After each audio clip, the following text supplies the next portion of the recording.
Hi viewers, இன்றைக்கி நம்ம catering service என்னென்னு பார்ப்போங்க.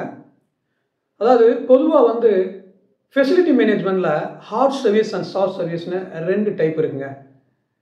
இந்த ஹார்ட் சர்வீஸில் வந்து டெக்னிக்கலி குவாலிஃபைடு பர்சன்ஸ் அவங்க வந்து எக்ஸிக்யூட் பண்ணுவாங்க. எந்த மாதிரியான ஒர்க்கை எக்ஸிக்யூட் பண்ணுவாங்கன்னா, பில்டிங்கை மெயின்டைன் பண்ணுவாங்க.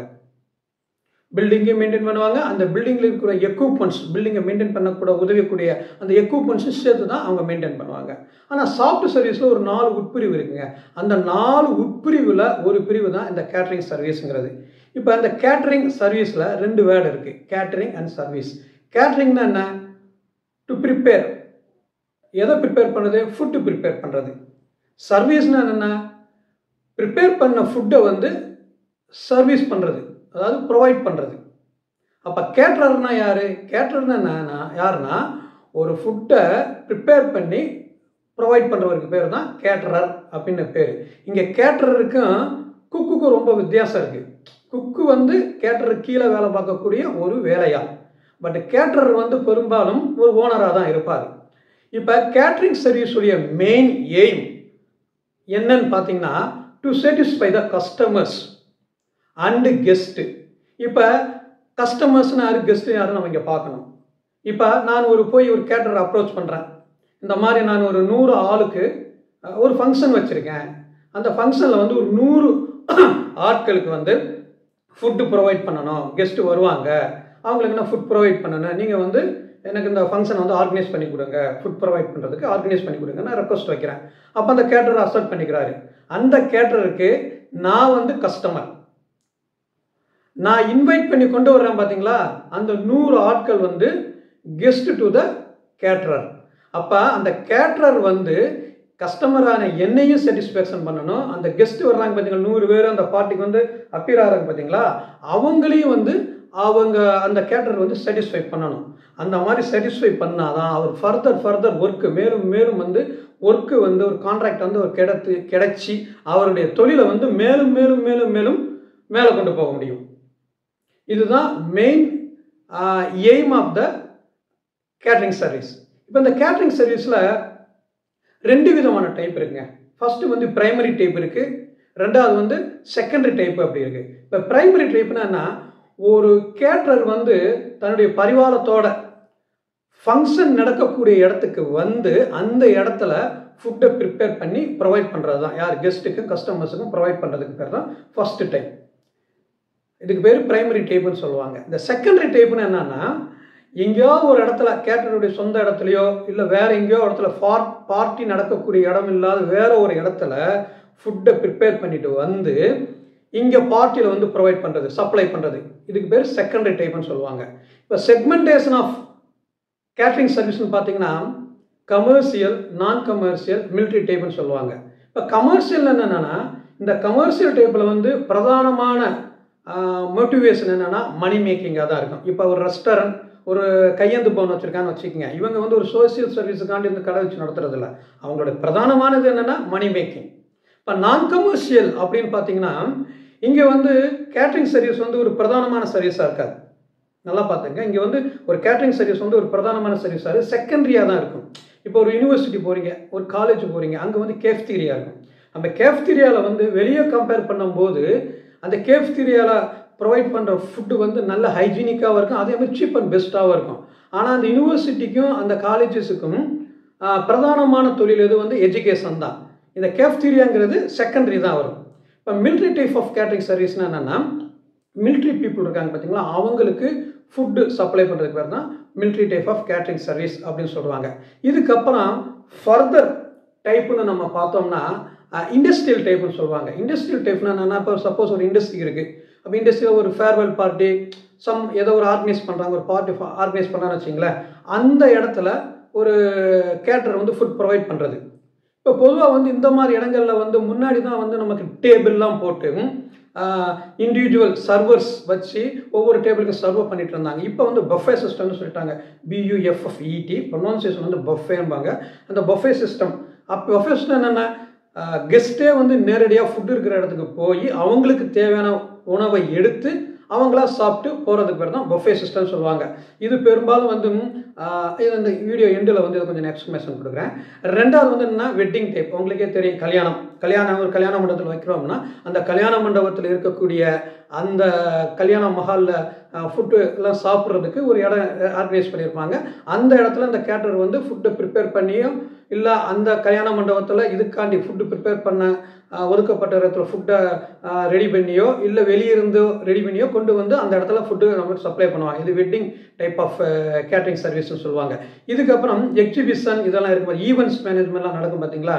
இந்த மாதிரி சோசியல் ஈவெண்ட்ஸ்லாம் நடக்கும், எக்ஸிபிஷன் இந்த மாதிரி இடங்கள்லாம் நடக்கும் போதெல்லாம் இந்த மாதிரி கேட்டரிங் சர்வீஸ்னு தனியாக ஒரு ஸ்டால் போட்டு வர்ற ஆளுகளுக்கெல்லாம் ஒரு சீப் அண்ட் பெஸ்ட்டாக வந்து ஃபுட் ப்ரொவைட் பண்ணிட்டு இருப்பாங்க. இதுக்கு அப்புறம் ஒரு நாலாவது டைப் பார்த்தோம்னா கன்சிஸ்டன்ட் டைப்னு சொல்லுவாங்க. இது ஒரு இன்ட்ரெஸ்டிங்கானது. இப்போ ஒரு கிரிக்கெட் நடக்குது, ஒரு கிரிக்கெட் ஸ்டேடியமில் வந்து என்ன பண்ணுவாங்கன்னா ஒரு சின்ன ஸ்டாலோ இல்லை ஒரு வண்டியிலையோ கூப்பிட்டு வந்து வெளியே கிடைக்கிற காஸ்ட் ஆஃப் ஒரு ஃபுட்டை காட்டில் இங்கே கம்மியாக கொடுப்பாங்க. சப்போஸ் ஒரு பிரியாணி வெளியே வந்து 500 ரூபா விற்கிறான்னு வச்சுக்கோங்க. இந்த இடத்துல அந்த கன்செஷன் ரேட்டில் இந்த கிரிக்கெட் ஸ்டேடியத்தில் அந்த போட்டுக்கிற அந்த ஸ்டாலில் வந்து நமக்கு ஒரு 100 ரூபா கொடுப்பாங்க, ஒரு கன்செஷன் ரேட்டில் கொடுப்பாங்க. இதுதான் additional type of catering service. இந்த கேட்டரிங் சர்வீஸ் பண்ணுறவங்களுக்கு ஒரு முக்கியமான 3 ரூல் இருக்குங்க. 3R அப்படின்னு சொல்லுவாங்க. RRRனா என்னென்னா ரெடியூஸ், ரீசைக்கிள் அண்டு ரீயூஸ்ன்னு சொல்லுவாங்க. ரெடியூஸ்னா என்ன, ப்ரிப்பேர் பண்ணிட்டு இருக்கும்போதே ஒரு ஃபுட்டை ப்ரிப்பேர் பண்ணிட்டு இருக்கும்போது அவங்கனால முடிஞ்ச அளவுக்கு கம்மி பண்ணணும், வேஸ்ட்டுகளை வந்து கம்மி பண்ணணும். வேஸ்ட்டை கம்மி பண்ணால் தான் ஒரு கேட்ரிங் சர்வீஸ் ப்ரொவைடருக்கு வந்து மேக்ஸிமம் கெயின் கிடைக்கும். இப்போ ரீயூஸ்னால் என்ன, ரீயூஸ்னால் சப்போஸ் இப்போ ஃபுட்டு ரெடி பண்ணிட்டாங்க, அந்த ஃபங்க்ஷனில் வந்து ஃபுட்டு வந்து கொஞ்சம் மீஞ்சி போச்சு, மத்தியானமாக அந்த ஃபங்க்ஷன் இருக்குது, அதே தான் ப்ரொவைட் பண்ண போகிறோம், அவர் தான் ஃபுட்டும் ப்ரொவைட் பண்ணுறவர். அப்போ ஒரு மீஞ்சி போன அந்த உணவை வந்து கெஸ்ட்டுகளுக்கும் அந்த கஸ்டமருக்கும் சாட்டிஸ்ஃபைகர் ஆகிற மாதிரி அதை உருமாற்றி அவங்களுக்கே திருப்பி கொடுக்குறது. இப்போ நம்ம வீட்டில் என்ன பண்ணுவாங்கன்னா அம்மா என்ன பண்ணுவாங்க, இட்லி இருக்கும், இட்லி வந்து காலையில் செஞ்சது வந்து மீஞ்சி போச்சுன்னு வச்சுக்கோங்க. அவங்க என்ன பண்ணுவாங்க, திருப்பி அது உப்புமாவை ஆக்கி கொடுக்குறாங்க பார்த்தீங்களா, பிள்ளைகளுக்கு கொடுக்குறாங்க பார்த்தீங்களா. இது ஒரு எக்ஸாம்பிளுக்கான சொல்கிறேன். இந்த மாதிரி அது ரீயூஸ் பண்ணுற மாதிரி ஒரு கேட்டருக்கு நாலேஜ் நல்ல சூப்பராக இருக்கணும்.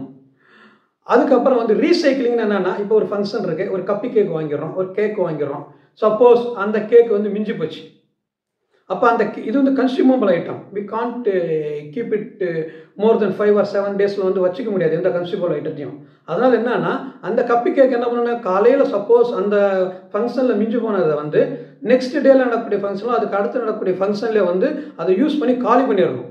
இந்த 3 பிரின்சிபலை வந்து பக்காவாக பிளான் பண்ணி பண்ணுனா ஒரு கேட்டர் சர்வீஸ் வந்து தே கேன் அச்சீவ் ஈஸிலி.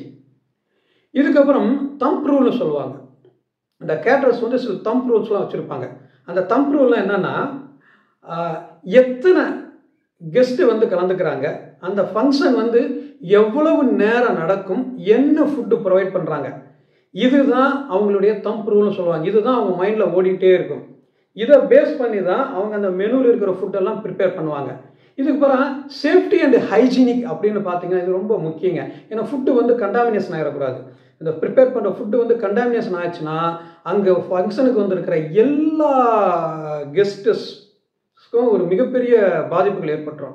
அதனால ஃபுட்டை வந்து மேக்ஸிமம் வந்து நல்ல லெவலில் கொடுக்கணும்னா அந்த ஹைஜீனிக் வந்து ரொம்ப முக்கியமானது. ஃபஸ்ட்டு வந்து என்னென்னா, ஒரு குக் இருக்கிற நகத்தை வந்து வெட்டிடணும். ஏன்னா அவங்க கையில் தான் ஒர்க் பண்ணுறாங்க. நீங்கள் இப்போ இன்றைக்கி வந்து மிஷின்ஸ் வந்துருச்சு, பட் இருந்தாலும் மேனுவலி ஆப்ரேட் பண்ணாமல் ஒரு மிஷின் வந்து ஒர்க் ஆகாது. இட்லி மிஷின் வந்துருச்சு, தோசை மிஷின் பண்ணுறதுக்கு மிஷின் வந்துருச்சு, பிரியாணி பண்ணுறதுக்கு எலக்ட்ரிக் குக்கர்லாம் வந்துருச்சு. பட் அவங்க கையை வந்து சுத்தமாக வச்சுக்கணும். ஃபஸ்ட்டு நெயிலை வந்து கட் பண்ணி நீட்டாக வச்சுக்கணும். அப்புறம் வந்து க்ளவுஸ் போடணும், கம்பல்சரியாக க்ளவுஸ் போடணும். க்ளவுஸ் வந்து சுத்தமாக இருக்கணும். ஒரு தடவை யூஸ் பண்ண க்ளவுஸ் வந்து இன்னொரு தடவை யூஸ் பண்ணக்கூடாது. அதுக்கப்புறம் தலையில் வந்து பப்பரப்பாலும் விரிச்சு போட்டு வரக்கூடாது. லேடிஸ்லாம் பப்பரப்பாலும் விரிச்சு போட்டு வர மாதிரி அந்த மாதிரி வரக்கூடாது. அங்கே மேலே வந்து ஒரு கேப், ஒரு polythene gap போட்டுக்குவாங்க.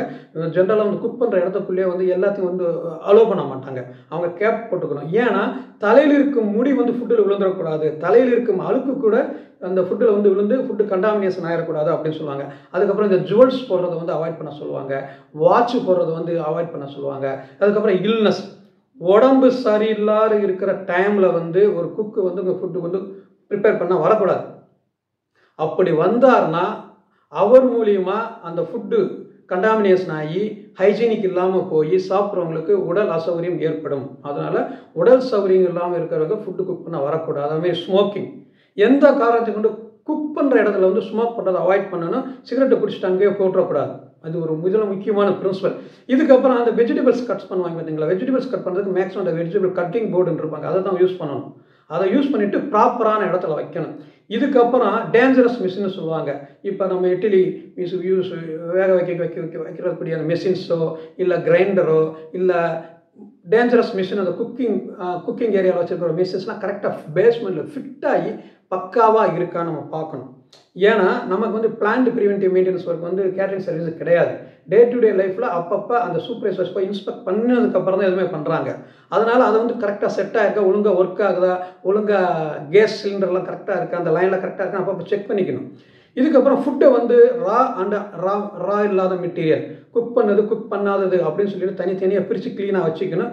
Chillness of the இது சில்லிங்னஸ், அதாவது என்ன ஏசி அது இருந்துச்சுன்னா ஃபுட்டை கெட்டு போகாமல் அந்த டெம்பரேச்சர் கரெக்டாக வச்சு க்ளீனாக வைக்க வேண்டியது. இதெல்லாம் ஃபண்டமெண்டல் சேஃப்டி பிரின்சிபல்ஸ். இந்த சேஃப்டி பிரின்சிபல்ஸை ஃபாலோ பண்ணாதான் ஒரு நல்ல ஃபுட்டை வந்து கெஸ்ட்டுக்கும் கொடுக்க முடியும். இதுக்கப்புறம் கேட்டரிங் சர்வீஸில் ஜென்ரல் சர்வீஸ்னு சொல்லுவாங்க. இப்போ ஜென்ரல் சர்வீஸ்னு என்னென்னா இந்த கேட்டரரே வந்து அந்த ஃபங்க்ஷனுடைய மற்ற ஒர்க்கையும் சேர்த்து பார்ப்பாங்க. இந்த பொண்ணுக்கு வந்து டெக்கரேஷன் பண்ணுறது, மாப்பிள்ளைக்கு டெக்கரேஷன் பண்ணுறது, கார் ப்ரொவைட் பண்ணுறது, அப்புறம் அந்த ஸ்டேஜஸ் வந்து அழகாக பேக் சவுண்டில் டெக்கரேஷன் பண்ணுறது, அப்புறம் சேர் ப்ரொவைட் பண்ணுறது, அதெல்லாம் செய்யறதுலாம் ஒரு பேக்கேஜாக வச்சுருப்பாங்க. இந்த மாதிரி பண்ணும்போது ஒரு ஹோட்டல் மேனேஜ்மெண்ட் படித்த ஸ்டூடெண்ட்ஸுக்கெலாம் தெரியும்.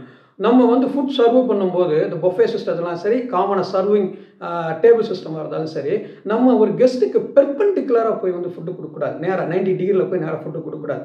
நம்ம ஒன்று ரைட் சைட்லேருந்து கொடுக்கணும், இல்லை லெஃப்ட் சைட்லேருந்து கொடுக்கணும். அப்போ ரைட் சைட்லேருந்து கொடுக்கும்போது நம்ம ரைட் ஹேண்ட்லேயே கொடுக்கலாம் அவங்களுக்கு. லெஃப்ட் சைட்லேருந்து கொடுக்கும்போது நம்மளுடைய லெஃப்ட் ஹேண்ட்லேயே அவங்க கொடுக்கலாம். அது ஒன்றும் தப்பில்லை. இது வந்து ஒரு காமன் ப்ரோட்டோக்கால். அந்த ஹோட்டல் மேனேஜ்மெண்ட் படித்த ஸ்டூடெண்ட்ஸ் எல்லாருக்குமே தெரியும் how to serve to the guest அப்படிங்கிறது. இது ஒரு ஃபண்டமெண்டல் பிரின்சிபல். இது வந்து பொதுவான ஒரு கேட்டரிங் சர்வீஸுக்கு நடத்துறதுக்கு ஃபாலோ பண்ணக்கூடிய ஜென்ரல் பிரின்சிபல்.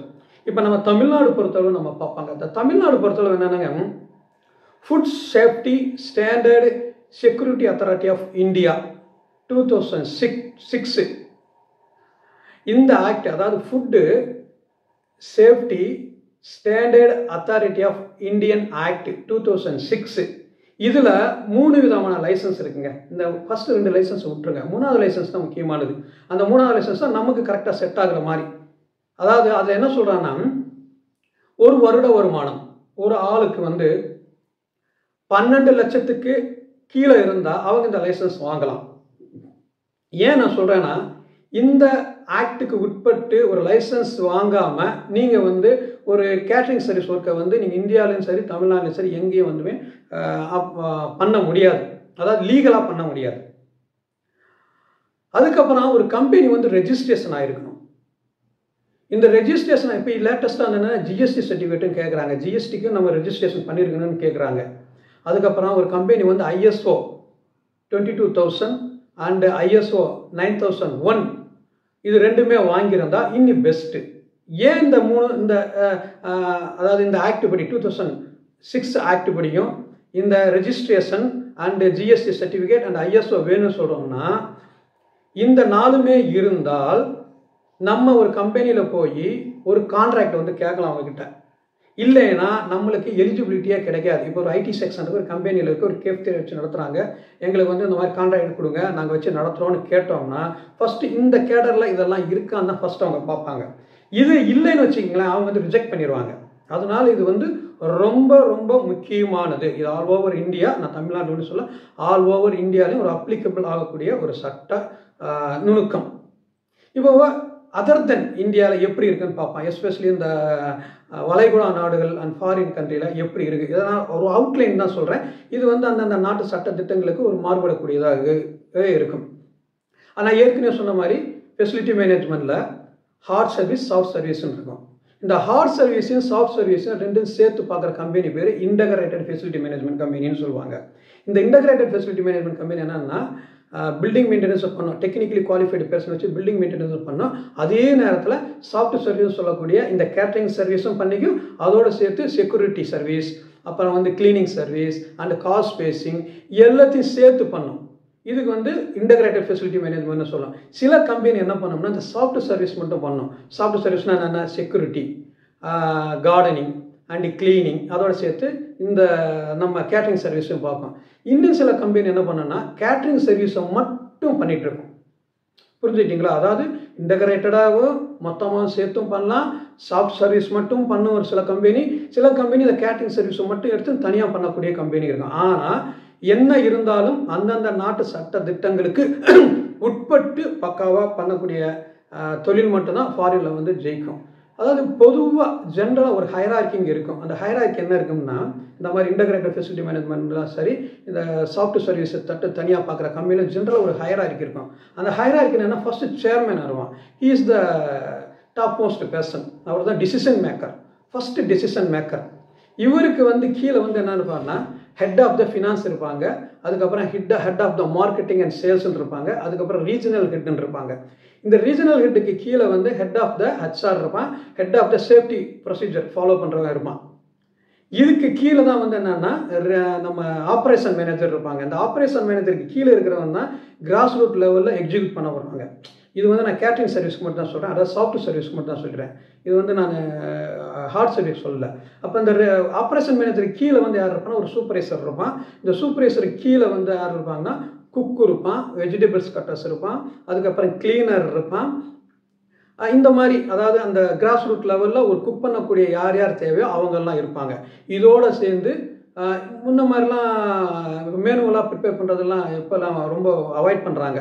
இப்போலாம் வந்து எலக்ட்ரிக் குக்கர் வந்துருச்சு, சப்பாத்தி மேக்கிங் மெஷின் வந்துருச்சு, இட்லி வேக வைக்கிற இதெல்லாம் வந்துருச்சு, கேஸ் ஸ்டவ் தான். முன்னெல்லாம் இப்போ கேஸ் ஸ்டவ்லாம் வச்சு ரொம்ப ஒரு ப்ரொஃபஷனலி தே ஆர் டூயிங், அந்த மாதிரி பண்ணுறாங்க. இதில் வந்து சேர்மேன் வந்து தான் ஃபஸ்ட்டு டெசிஷன் மேக்கர்.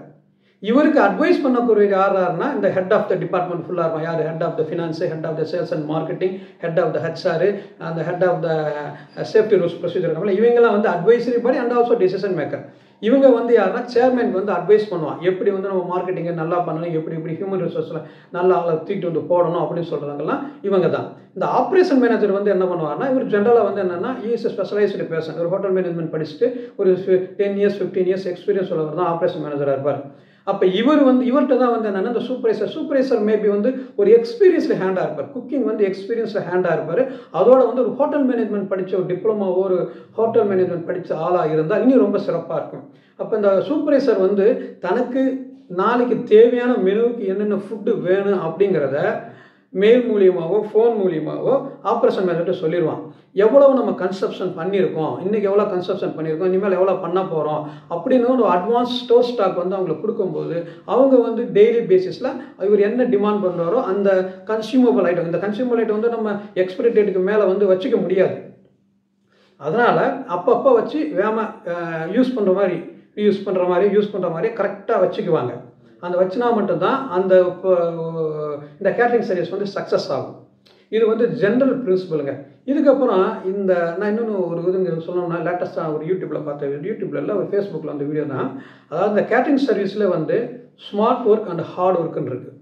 ஸ்மார்ட் ஒர்க்னா என்னென்னா, நம்ம ஒரு ரெஸ்டாரண்ட் ஆரம்பித்து 3 வேளையும் ஃபுட்டை ப்ரிப்பேர் பண்ணி நம்ம ஒரு கடையை நடத்தி அன்றைக்கி சாயங்காலம் ஒரு 5000 ரூபா கெயின் பார்க்குறதுக்கும், நல்லா ஞாபகம் வச்சுங்க, 3 வேளையும் ஓவராலாக 24 hours ஒரு 18 hours 16 hours ஒர்க் பண்ணி எல்லா எம்ப்ளாயும் வச்சு ஒரு ரெஸ்டாரண்ட் ஆரம்பித்து அதில் அன்னைக்கு சாயங்காலம் நமக்கு வந்து ஒரு 5000 ரூபா கிடைக்கிறதுக்கும், காலையில் 7 மணிலேருந்து 9 மணி வரைக்கும் ஒரு மார்னிங் டிஃபன் மட்டும் ரெடி பண்ணி கொடுக்கறதுக்கும், மத்தியானம் 12 மணிலேருந்து 3 மணி வரைக்கும் லஞ்சு மட்டும் ப்ரொவைட் பண்ணுறதுக்கும், சாயங்காலம் 5 மணிலேருந்து இல்லை 6 மணிலேருந்து சாயங்காலம் 9 மணி வரைக்கும் அந்த நைட்டு டிஃபன் பரோட்டா இதெல்லாம் ரெடி பண்ணி கொடுத்து, இது வந்து என்னென்னா அந்த காலையில் நாஸ்தா பண்ணுறாங்க பார்த்தீங்களா, காலையில் டிஃபன் பண்ணுறாங்க, அந்த காலையில் டிஃபன் மட்டும் தான் பண்ணுவாங்க, மத்தியானம் பண்ண மாட்டாங்க, சாயங்காலமும் பண்ண மாட்டாங்க, நைட்டும் பண்ண மாட்டாங்க. மத்தியானம் லஞ்சு ப்ரொவைட் பண்ணுற அந்த லஞ்சு மட்டும் தான் ரெடி பண்ணுவாங்க. அப்போ நைட் பண்ணுறவங்க நைட்டு மட்டும் தான் பண்ணுவாங்க. அப்போ இந்த மாதிரி இண்டிவிஜுவலாக பண்ணி அவன் வந்து ஒரு நாளைக்கு 15,000 ரூபா கெயின் எடுக்கிறதுக்கு ரொம்ப வித்தியாசம் இருக்குது. அப்போ இந்த 3 ஒர்க் இருக்குது பார்த்தீங்களா, காலையில் மத்தியானம் சாயங்காலம் அந்தந்த ஒர்க்கு அந்தந்த டைமில் மட்டும் பண்ணி ஒரு 15,000 ரூபா ஒரு நாளைக்கு கெயின் எடுக்கிறவன் ஸ்மார்ட் ஒர்க். ஆனால் ஒரு ரெஸ்டாரண்ட் ஆரம்பித்து அதில் வந்து அவனுடைய கெயின் வந்து 3 வேளையும் எம்ப்ளாயீஸ் வச்சு அவன் வந்து ஒரு 5,000 ரூபா ஒரு நாளைக்கு கெயின் எடுத்தானா அது வந்து ஸ்மார்ட் ஒர்க்கு கிடையாது, அது வந்து அவனுக்கு லாஸ் தான். ஸோ இதுதாங்க fundamental principles of the soft service. Soft சர்வீஸில் இருக்கக்கூடிய கேட்டரிங் சர்வீஸுடைய பிரின்சிபல். தேங்க்யூ ஃபார் வாட்சிங் மை வீடியோ. அடுத்த ஒரு வீடியோவில் உங்களை பார்க்குறேன். நன்றி, வணக்கம்.